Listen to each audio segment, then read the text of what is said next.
everybody. Rachel Haney today with Cyria, and I just want to say I am so excited because this Thursday we have Scott Meyers with Self Storage Academy. He is going to be our main speaker for our event this Thursday. Again, everything is going to be online, but you're just gonna the type of content that you're going to be receiving is still going to be stellar, and we want to make sure that you guys know about this. So. Good morning, Scott. How are you doing today? I am fantastic, Rachel. How about yourself? I'm doing well. Trying to get out, trying to keep as sane as possible. So I just want to ask you a few questions just to kind of give people a little bit of a sneak peek of what to expect for Thursday. Can you give me a little bit of a brief history of how you got into self-storage? Sure. So started like many folks investing in family houses, both east side and west side of Indianapolis, 3-bedroom, 1-bath, bread and butter ranches. Did a lot of lease to own, and then got into apartments after that. And then this will be my third recession going through. Back in '99, 2000, when all the getting homes, which who could blame them? This is the best time in history to do so with the Community Reinvestment Act. Found ourselves with not a whole lot of cash flow. And so we kind of wound that down, sold a lot of houses off in the apartments and started getting into self-storage. Really saw the light and just absolutely love the asset class because it does not get affected. As a matter of fact, it does better during a recession. Yeah. People downsize, business downsize, and they rush to storage. And then when times are good, people buy more stuff and they go into storage. Considered the recession-proof, inflation-proof business. And so started investing in self-storage facilities. And for that reason alone was enough to get us hooked. Plus the fact that when people don't pay, we lock them out and we sell their stuff off. And so from a landlord, lifelong landlord, having 400 units, I kind of like that as well. Yeah. We just went full bore into self-storage. We buy and develop and buildings into self-storage, and have been doing so since 2005, and we have over 12 years now and over 2 million square feet across the country, and absolutely love the business. And we don't like when a recession occurs and what we're being faced with right now, but we've been preparing for this since the last one because self-storage does so well, and we're quietly excited about what's happening in our industry right now because we do benefit from this. So just to repeat back what you're saying, kind of is that even though we are experiencing this recession with COVID-19, your business is actually not being impacted negatively. Is that what I'm hearing you say? I wouldn't say not affected negatively, and I should probably be cautious when I don't say that it's recession-proof. Other folks look at self-storage as recession-proof. So surely there's some difficulties and challenges, and this one is completely different, the COVID-19 and this recession that we're heading into.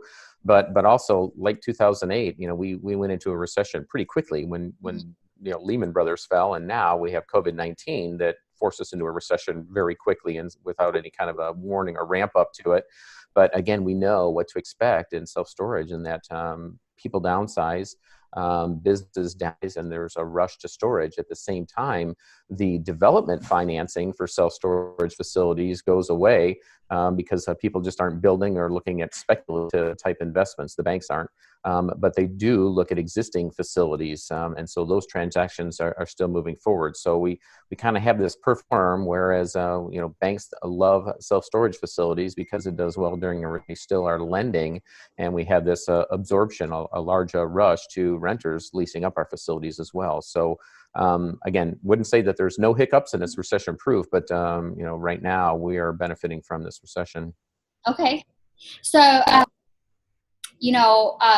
registered, so I'll be there Thursday evening. Can you give me a little bit of idea of some of the topics that you're going to be going through in the hour and a half that you'll be on?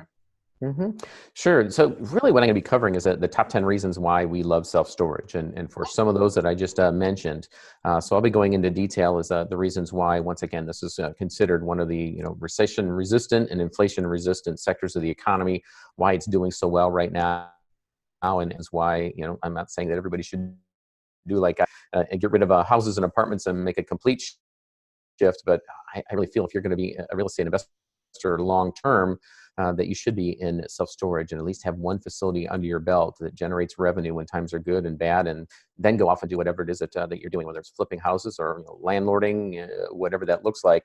I think self-storage should be one of the anchors in your portfolio, and now is no better time than to get into the business and to get into it right now. Okay. So I guess, my husband and I have thought about self-storage before, but, some of the minimal research that I've done, it's like, oh man, like this, it takes a lot of work, a lot of capital to get started.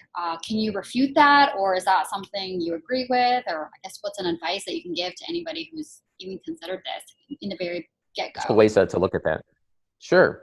So, commercial real estate in general, you're talking about more commas and zeros, bigger dollar amounts. And so in a traditional model where if you're looking at, a $50,000 house or $100,000, you're going to put, 20 to 25% down. And so people do the math and they think, wow, $1 million piece of real estate or $2 million, that means I don't have that kind of cash. Well, first of all, there's, again, banks love self-storage facilities, so they'll offer a higher loan to value. But we also partner with our private equity folks and private partners that we syndicate, and we bring these private equity folks into our projects. And there's a whole lot of folks that love self-storage, again, for the reasons that I just mentioned. But even now, as they are exiting the stock market and trying to recoup and their losses, they can either put their money into the stock market and take a chance, or they can let it sit in the bank, or they can look to self-storage, which is an asset class that, again, benefits from a recession. And the types of returns that we offer on their projects are much higher than they would ever receive at a bank, and higher in many cases than they ever received in the stock market. So we have the ability to put together these projects with very little of our own money into these projects, because we're using bank financing and our private equity partners to put the deals together. Okay. And the name of your company is Self Storage Academy. So is there a part of it that you actually teach people how to do this and educate them? That's all we've been doing since 2005 is showing people how to find, evaluate a self-storage facility, an existing one, or a market to build in, how to then enter the market, how to underwrite an existing facility to make sure that it makes sense, and then how to do the deal structure. Because that is real estate, as you know, Rachel, is the deal structure, and then how you layer the capital stack, as we call it. And that's what we excel in. Absolutely love to do that and show people how we can put these deals and projects together. If there's a deal to be had, way to get the funds to get it to across the finish line. Perfect. Now, tell me a little bit your social media platforms. Do you have Facebook that we can find? Yes, we do. We have all the major food groups, correct. Okay, perfect. So what I'll do is I'll actually add a link to all of your social media platforms so people can get a hold of you and follow you. And give me a phone number that we can contact you on so that if we have any questions, we can get to your team. 866-693-5999. Perfect. Thank you so much for this time that you spent with me. I want to make sure that people understand and know a little bit about what to look forward to for Thursday, and I will see you then. Thank you so much. Fantastic. All right. Thanks, Rachel. Looking forward to it. All right. Bye-bye. Bye-bye. Perfect. Do you want to add anything else that I can input in, or what are you thinking? I don't think so, unless you think that we missed anything. If you think of anything afterwards or as you go through and edit it, we can always add or delete, whatever you think. I don't want to give too much away. We got to give that balance of, hey, this is what he's going to be talking about. And you just got to. Yeah. I think more than anything right now, it's just generating interest. And so that was the idea, is to, try to get them to understand that, hey, we're not just going to sit back and do nothing right now, that storage is something to look at. So.